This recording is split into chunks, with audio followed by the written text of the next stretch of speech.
기원전 4세기 고대 그리스 철학자 플라톤이 말하는 행복의 조건은 5가지입니다.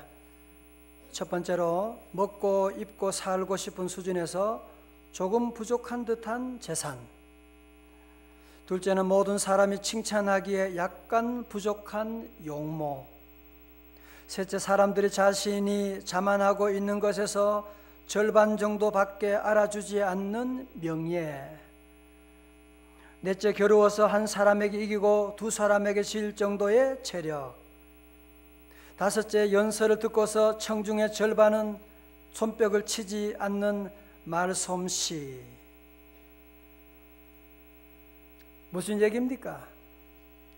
플라톤이 말하는 행복의 조건은 모든 것을 다 갖추고 있는 부족함이 없는 상태가 아니라 도리어 부족한 상태. 모든 것이 완벽하고 만족할 만한 그런 상태에 있는 것이 아니라 외모도 좀 부족하고 체력도 좀 약하고 가정 재산도 좀 없고 그런 모습을 가진 이 부족한 모자라는 그런 상태가 행복의 조건이라고 그렇게 말하고 있습니다. 차라리 인기가 많으면, 재산이 많으면 그것 때문에 그것을 지키기 위해서 얼마나 애를 쓰고 걱정하게 되고, 여러분 인기 많은 사람 얼마나 힘들겠어요, 그죠? 인기가 없어 잘 몰라요. 식당도 마음대로 못 갈 거 아니에요. 저는 식당 아무 데도 갈 수 있는데 식당이나 아무 데나 카메라맨들이 따라다니고 얼마나 힘들. 가진 사람, 인기가 있는 사람, 재물이 많은 사람, 이런 사람들은 도리어 그것으로 말미암아 많은 근심과 염려와 불안이 교차될 것이지만, 모자라는 사람들은 그것을 얻기 위해서 부단히 노력하는, 더 많은 재산, 더 많은 건강을 얻기 위해서 부단히 노력하는, 거기에 참다운 행복이 있지 않느냐, 그렇게 말하고 있는 것입니다. 여러분은 어떻게 생각하십니까? 요즘 많은 우리 현대인들은 아마 플라톤의 행복론에 동의하지 않을지도 모릅니다. 그게 무슨 행복이야? 오늘 모든 많은 사람들은 다 행복이라고 하는 것은 모든 면에 부족함이 없는, 나의 꿈이 이루어지고 나의 소망이 성취되는, 어느 면에서도 부족함이 없는 그런 상태가 되어야 그것을 가지고 성공이라고 그렇게 말하고, 거기에 참다운 행복이 있다고 그렇게 말하고 있습니다. 여러분 정말 그렇습니까? 우리 주변에도 많은 사람들 보면 성공한 사람들 가운데 성공 때문에 오는 수많은 유혹에 시달리고 넘어지는 사람들이 얼마나 많이 있습니까? 19세 영국의 역사가인 토마스 칼라일은 말하기를, 역경을 이기는 사람이 100명이라고 한다면 번영을 이기는 사람은 1명이라고 말한 적이 있습니다. 이것은 역경보다도 더욱 무서운 것이 번영이라고 하는, 물론 항상 그런 것은 아니지만 번영이 가져오는 공허감, 성공이 가져오는 유혹, 그런 일들이 우리 주변에 많이 있는 것을 보고 있지 않습니까? 우리 교계에도 젊은 목사님이 얼마나 인기가 있고 큰 교회, 큰 목회하면서 수많은 젊은이들의 우상이 되었는데 한 번에 넘어지는 그런 일도 있게 되고, 여러분 그래서 우리 성도들은 우리의 삶 가운데 참다운 행복이 무엇인지를 우리는 다시 한번 생각해야만, 번영처럼 성공처럼 위험한 것도 없을 것입니다. 옛날에 공자의 제자 자공이라는 사람이 공자에게 물었습니다. 선생님, 자장과 자하 중에 누가 더 어집니까? 그저 공자가 하는 말이, 자장은 좀 지나치고 자하는 좀 모자란다. 그러자 다시 물어보면, 그럼 선생님, 그러면 자장이 더 낫다는 말씀입니까? 그러자 공자가 아주 유명한 그런 얘기를 했죠. 무슨 얘기입니까? 과유불급이라, 그런 얘기를 했습니다. 지나친 것은 부족한 것보다, 모자란 것보다 못하다, 그런 얘기를 한 적이 있습니다. 그러니까 과수원 집에 아이가 사과 맛이 없는 거야. 너무 많기 때문에 많음에서 지나친 것이 도리어 부족함보다 못한 일들이 우리 주변에 얼마나 많이 있습니까? 오늘 본문에 나오는 요한복음에 나오는 가나온인 잔치의 기적, 예수님의 공생에 처음 일어난 이 기적 언제 일어났어요? 그곳에 모든 것이 부족함이 없는 풍부한 상황 가운데 하나님의 놀라운 기적이 일어났나요? 아닙니다. 모자람에서 시작된 것입니다. 이 혼인잔치집에 손님은 많이 왔는데 어느 날 시간이 지나고 유대인들은 혼인 예식을 잔치를 한 일주일씩 하니까요. 얼마나 많이 먹어야 되는지 마셔야 되는지 그만 결혼식 잔치 중간에 그만 포도주가 모자라게 되고 얼마 지나서 떨어지게 되었습니다. 이 당시에 포도주가 떨어졌다고 하는 것은 그 수많은 사람들에게 잔치집에 음식이 떨어졌으니 한번 생각해 보십시오.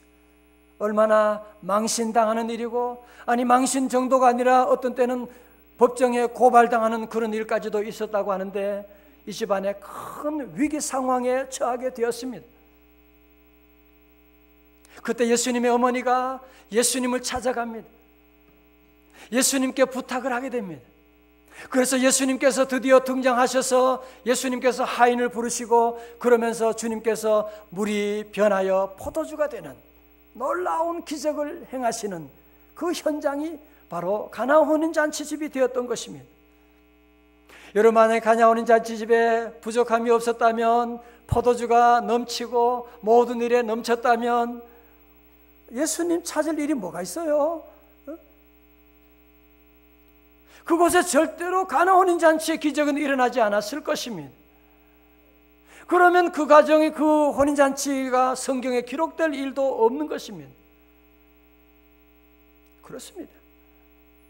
모자랐기 때문에 예수님을 만나게 되었고, 모자랐기 때문에 주님이 오셔서 채워주시게 되고, 모자랐기 때문에 주님의 능력으로 차고 넘치는 이전에 맛보지 못했던 놀라운 포도주 맛을 보고 모든 사람들이 깜짝 놀라게 되는, 어떻게 이렇게 마시는 것을 이제 가지고 오느냐고 모든 사람들이 놀라는 기적이 일어나게 되고 하나님께 큰 영광을 돌렸더라고 말씀하고 있습니다.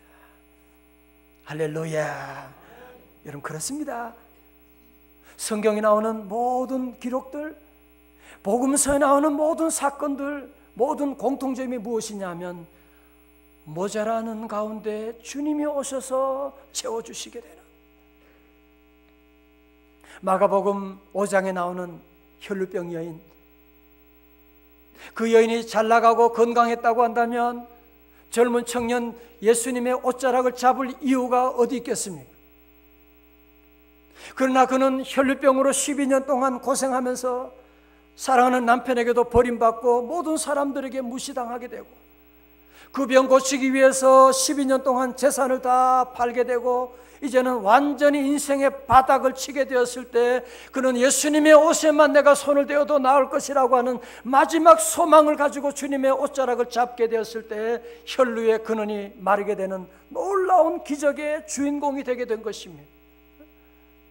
그 여인이 잘났다면, 문제가 없었다면 예수님 만날 일도 없는 것이지요.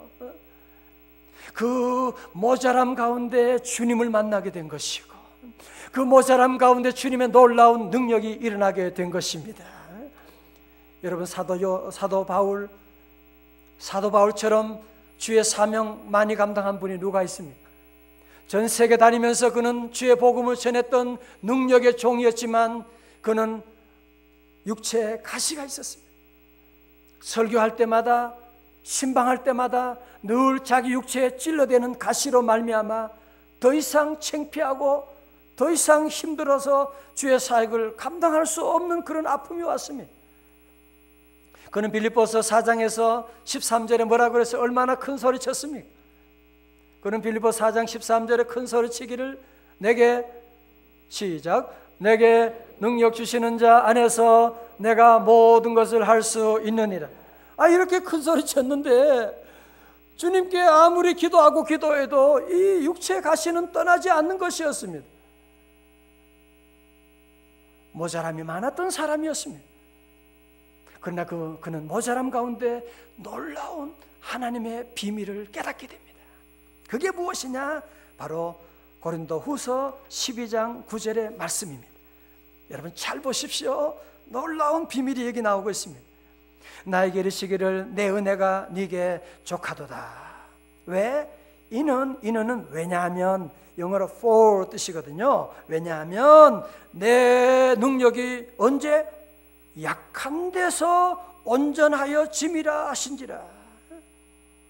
그 10절에 그러므로 도리어 크게 기뻐함으로 나의 여러 약한 것들에 대하여 자랑하리니 이는 그리스도의 능력이 내게 머물게 하려 함이라.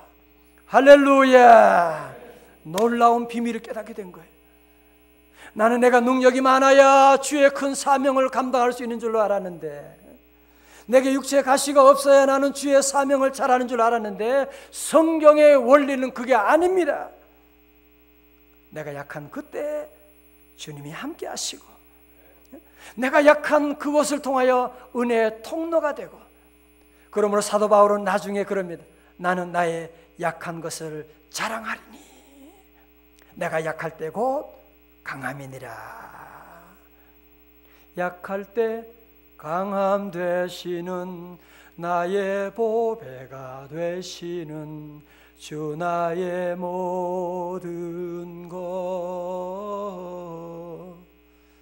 2절을 보면 쓰러진 나를 세우고 나의 빈 잔을 채우네 주 나의 모든 것. 다 같이 예수 어린 양. 예수 어린 존귀한 이름 존귀한 이름. 예수 어린 양. 예수 어린 양 존귀한 이름 능력의 이름. 예수 그 이름은 치유의 이름. 할렐루야. 자, 저를 보십시오. 그저 사랑하는 성도들은, 예수님을 믿는 성도들은 내가 모자랄 때, 내가 약할 때, 세상 사람들은 그 약함 때문에, 자기의 모자람 때문에 속상해하고, 지난주만 해도 그 부족함 때문에, 모자라는 것 때문에 인생을 포기한 사람들이 얼마나 많이 있는지 모릅니다. 아닙니다. 절대로 우리는 모자라는 것 때문에 부끄러워하지 말고, 왜 나만 이렇게 모자라는가, 왜 우리 집안 이렇게 문제가 많은가 절대로 좌절하고 열등감에 빠지지 말고, 우리 믿는 성도들은 가나혼인 잔치의 기적을 기억하면서 모자라는 이 자리 주님 오시는 자리인 줄로 믿습니다. 모자라는 여러분의 삶의 현장에 주님이 역사하시게 되면 그 빈잔을 채워주시게 되는 놀라운 역사가 임하는 줄로 믿습니다. 그래서 우리 성도들은 부족함 때문에 부끄러워하지 말아야 돼요. 좀 모자라는 것 때문에 낙심하지 말아야 돼요. 주님께서 그 약한 자리에 오셔서 가나혼인 잔치 기적을 만들어 주실 텐데. 그리고 사람도 좀 모자라는 듯한 사람들이 좋아요. 사실은 어떤 사람은 너무 능력이 많아요. 아는 게 많고 못하는 게 없고, 어떤 잠자는 막 그냥 밥도 잘하고 반찬도 잘하고 막 못하는 게 없어. 그런 사람은 무서워요. 뭐 반찬에 넣으면 또 뭐 이렇게 비볐냐고 그러고 뭐 이렇게 고추장 양념이 참기름이 조금 무섭습니다. 저는 뭐 반찬을 못하니까 뭐든지 주면 늘 감사하고 맛있게. 좀 부족한 듯한 사람들이 좋은 거예요. 여러분, 목사도 너무 완전한 사람 찾지 말아요. 좀 엉성하고 뭐 유머를 하긴 하는데 웃기지도 않아. 전혀 그런 좀 썰렁하기도 하고 그런 목사가 좋지, 부족함이 없는 완벽한 목회자 찾지 마시고, 그래야 우리의 연약함 가운데, 모자람 가운데 주의 은혜가 임하게 되거든요. 주님의 은혜가. 우리 성도들은 늘 주님의 놀라운 은혜가 임하는 곳이 바로 모자라는, 오늘 시간이 없어 다 뭘 말씀드리지 못하지만 성경에 나오는 모든 사람들 여러분 다 얘기해 보세요. 다윗, 솔로몬, 바디메오, 누구든지 얘기해 보세요. 저들은 다 주님의 은혜 받는데 언제 은혜 받느냐? 이 모자람의 통로를 통해서 하나님이 임하시게 되는 것이지. 성경에 잘난 사람들, 가진 사람들, 아는 치 않은 바리새인들은 주님의 은혜 받기는커녕 주님 앞에 회칠할 무덤이라고 하고 화 있을 진자하고 주님 앞에 버림받은 사람들이 되었지 않습니까? 여러분, 성경에 나온 사람 가운데 한나를 보게 되면 참 불쌍한 여인입니다. 결혼했는데 자식이 없는 거예요. 그 당시는 자식이 없으면 저주받았다 막 그러니까 하는 수 없으니까 이 남편이 두 번째 부인을 얻게 됩니다. 이 분이 나가 들어오는데 첫날 밤에 벌써 애를 가지네. 덜거덕 가지게 되고, 이 분이 나는 모든 게 잘 돼. 그냥 애기도 오자마자 애기 낳게 되지, 모든 게 다 형통, 만사가 형통해요.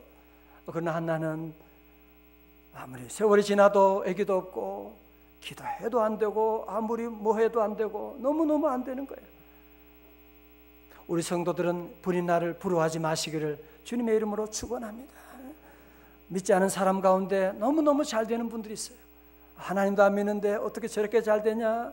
나는 기도하는데, 나는 전도도 열심히 하는데 나는 어렵고 왜 그런가? 옆집에 보니까 이번에 수능고사 봐가지고 얼마나 애들이 시험도 그냥 찍기만 했는데도 다 맞았어. 이번에 그래서 막 전부 다 곧 이번 주 수요일에 이제 결과가 나오지만 이미 다 알아. 우리 아들은 전부 다 이번에 서울 농대, 서울 상대, 서울 법대 다 간대. 무슨 소리냐 그래. 서울에 상당히 먼 데가 서울 상대. 서울 법대는 서울에서 제법 먼 데가 또 뭐가 있더라 서울. 그런데 여러분들이 그런 사람들 부러워하지 말고, 한나 보세요. 되는 일이 없어요. 기도해도 안 되고 나중에는 하는 일 할 수 없으니까 어떻게 합니까? 하나님의 성전에 나가서 우리 성도들처럼 눈물로 하나님께 기도하기 시작합니다. 하나님께 통곡하며 기도합니다. 그때 하나님께서 그의 삶 가운데 누구를 보내느냐? 이스라엘 역사 사사시대를 종결하고 왕정시대를 열게 되는 사무엘이라고 하는 위대한 인물을 분인나가 아니라 한나를 통해서 보내주시게 되는 놀라운 역사. 우리 성도들도 우리의 모자람의 통로를 통하여 하나님의 은혜가 임하게 되는, 우리의 모자람 때문에 여러분의 가정에 사무엘의 놀라운 축복이 함께 하시기를 주님의 이름으로 축원합니다. 지난번에 우리가 간증 들었던 정말 감동을 많이 받는, 존경하는 우리 키가 작은 키가 135cm인 김혜영 선교사 얘기를 여러분이 아직도 기억하실 것입니다. 이분은 태어났는데 아버지가 술 먹고 와가지고, 그건 술 하여튼 그 애가 태어났는데, 딸 태어났다고 해서 애를 집어 던진 거예요 그냥. 그래서 마비가, 등가 이렇게 마비가 돼가지고 키가 안 자라게 되고, 엄마는 정신병 환자고 동생은 밑으로 4명이나 있고, 어떻게 그것도 애긴도 많이 낳았어 그렇게. 4명이나. 여러분들이 어떻게 살아요? 그러나 그는 봉제공 학교도 못 다니고 봉제 일을 배우면서 예수님을 만나게 됩니다. 처음에는 예수님 전할 때 그가 무슨 누군데 나를 사랑하냐고, 누가 나 같은 사람 사랑할 사람이 있느냐고 그랬는데, 예수님을 만나고 나니까 너무 행복한 거야. 예수님을 만나고 나니까 그는 내가 어떻게 하면 내가 나의 삶을 이웃에게 나눠줄 것인가 너무너무 행복해서 그는 아프리카에 가서 선교하게 되고, 후에는 콜롬비아 대학원에 가서 세계 명문 대학에 가서 석사학위도 마치고 지금은 전 세계 다니면서 복음을 전하는 귀한 사역을 감당하게 됩니다. 저는 그가 한 말이 신문에 나타난 그 기록이 있어요. 사람들은 나의 작은 키를 치명적인 약점이라고 생각하지만 나는 작은 키가 내 강점이라고 생각합니다. 왜? 사람들은 나의 못나고 부족함 때문에 나에게 쉽게 다가오거든요. 누구나 다 자기에게 그렇게 다가온다고 하는. 여러분들이 키도 크고 잘생겼는데도 얼굴이 인상 쓰고 막 웃어봐요 한번. 여러분들 늘 주님이 함께 하시기 때문에 우리는 늘 감사하고, 할렐루야. 저도 지난날 늘 살아보면 어려울 때가 늘 많고 8 식구 살면서 부족하지 않을 때가 늘 풍족한 적이 한 번도 없었습니다. 밥 먹을 때조차도 서로 싸우고 밥 먹을 정도로 건강도 안 좋고 집안의 모든 것이 안 좋았지만 돌아보면 부족한 자리에 하나님의 은혜가 임하여서 오늘까지 저를 인도해 주시고, 우리 교회도 짧은 역사 가운데 있지만 우리가 얼마나 건축하게 되고 어려움들이 많았지만 늘 부족했다고 생각했는데 돌아보니 하나님이 늘 차고 넘치도록 채워주시고, 할렐루야. 그래서 우리 성도들은 늘 우리의 모든 삶 가운데 늘 모자라는 그 자리, 우리는 절대로 낙심하면 안 돼. 그것 때문에 여러분이 한탄하고 왜 나만 이런 어려움이 있느냐 그렇게 말하면 안 돼.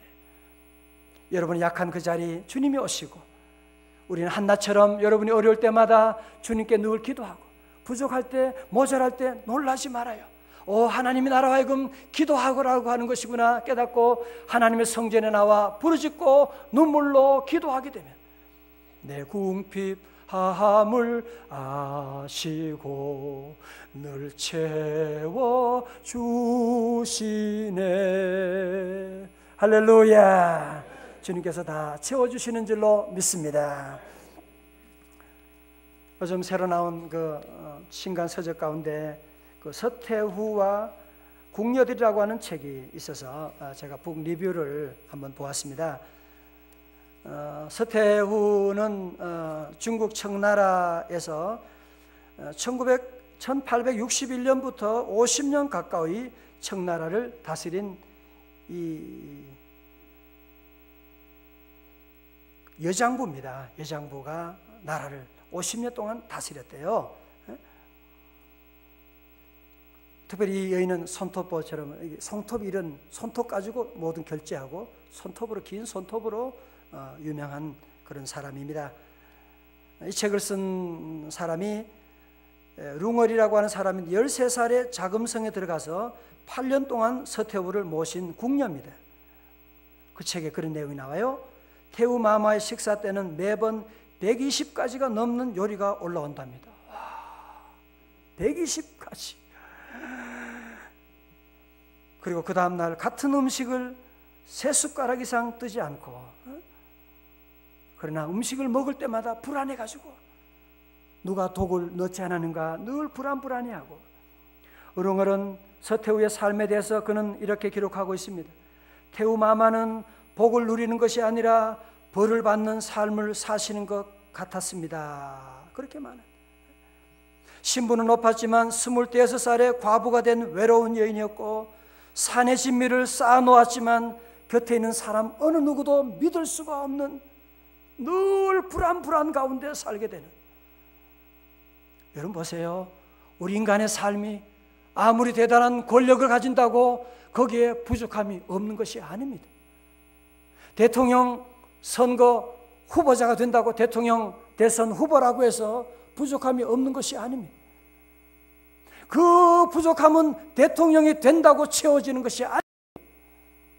물론 대통령 되었습니다. 당선됐습니다. 그 순간은 좋겠지만 며칠만 지나게 되면 그게 무슨 의미인지 알게 될 것입니다.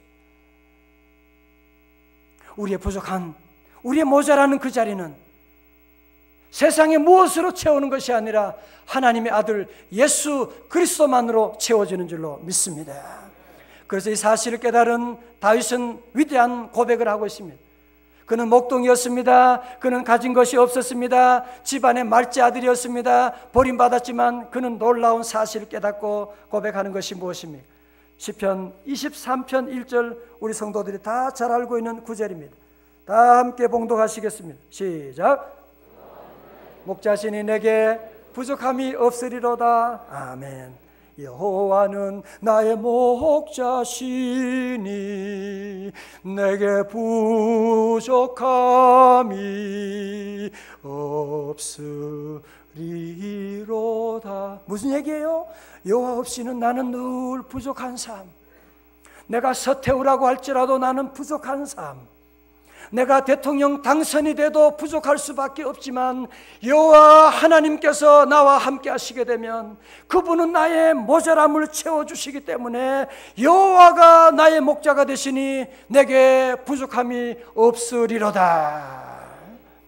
오늘 성도들도 오늘 말씀을 정리하면 여러분이 꼭 기억하셔야 돼요. 하나님이 제게 주신 말씀이에요. 우리 성도들 여러분 가운데 부족함 때문에 너무너무 힘든 분들이 요즘 많이 계세요. 그래서 오늘 주님이 이 말씀을 저를 통해 여러분에게 주시는 겁니다. 아닙니다. 부족할 그때 기도할 시간이에요. 부족할 그때 주님께서 내가 너를 도와주리라고 우리 주님은 준비하고 기다리고 계시는 것입니다. 저는 부족할 때마다, 재정적인 어려움을 겪을 때마다 저는 늘 고백하는 성경 구절이 하나 있습니다. 빌립보서 4장 19절, 빌립보서 4:19입니다. 우리 한번 앞에 있으니까 다 같이 봅니다. 시작. 나의 하나님이 그리스도 예수 안에서 채우시리라. 아멘. 할렐루야. 다 같이 오직 예수. 예수님을 믿고 나가면 그래서 행복한 겁니다. 부족함이 많지만 주님을 모시고 나가면 내 모자라는 자를 언제 와서 주님이 늘 채워주시고, 늘 그래요. 부족하다 그랬는데 지나고 보면 주님이 늘 채워주시는. 그래서 성도들은 늘 즐거워해야 돼요. 늘 주님께 감사해야 돼요. 여러분 늘 행복할 수밖에 없는 것이고, 그래서 이번 우리가 행복축제를 하는 것이 뭐냐? 이 행복, 예수님 만나야지. 서태후 된다고 행복한 것이 아닌데, 대통령 당선된다고 행복한 것이 아닌데, 그래서 우리가 이 복음을 전하는 것입니다. 우리 모든 성도들 이번 우리 귀한 집회 이 예수를 증거하는 여러분 다 되시기를 주의 이름으로 축원합니다. 마지막으로 제가 어떤 책에 있는 기도문을 제가 한번 읽어드리고 말씀을 마치려고 합니다.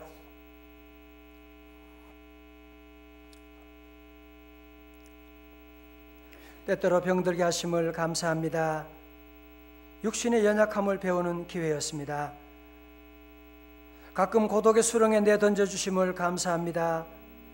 고독 속에서 주님을 만나고 은혜를 알았습니다. 일이 계획대로 안 되게 틀어주심도 감사합니다. 내가 정말 교만한 존재였음을 깨닫게 되었습니다. 아들, 딸이 걱정거리가 되게 하시고 가족이 미워질 때도 있게 하심을 감사합니다. 그래서 자신이 부족한 존재임을 깨달았습니다. 먹고 사는데 힘겨웠게 하심을 감사합니다. 눈물로서 빵을 먹는 심정을 이해할 수 있게 되었습니다. 열심히 일하며 땀과 고생을 맛보게 하심을 감사합니다. 그래서 주님의 사랑을 깨닫기 때문입니다. 주님의 손길을 깨닫고 발견하는 깨어있는 영혼 되게 하소서. 이 가을에 감사의 영혼으로 거듭나게 하소서. 아멘. 우리 모든 성도들 우리 말씀 기억하고, 첫 번째로 우리 명성의 모든 가족들은 모자라는 것 때문에 너무 염려하고 포기하지 말고 주님 내 빈잔을 채워주옵소서. 그리고 두 번째로 이 복음을 들고 이번 한 주간도 우리 이웃에게 포도주가 떨어져서 좌절한 이웃들에게 주님을 증거하고 주님 앞으로 인도하는 우리 모두가 될 수 있기를 바랍니다.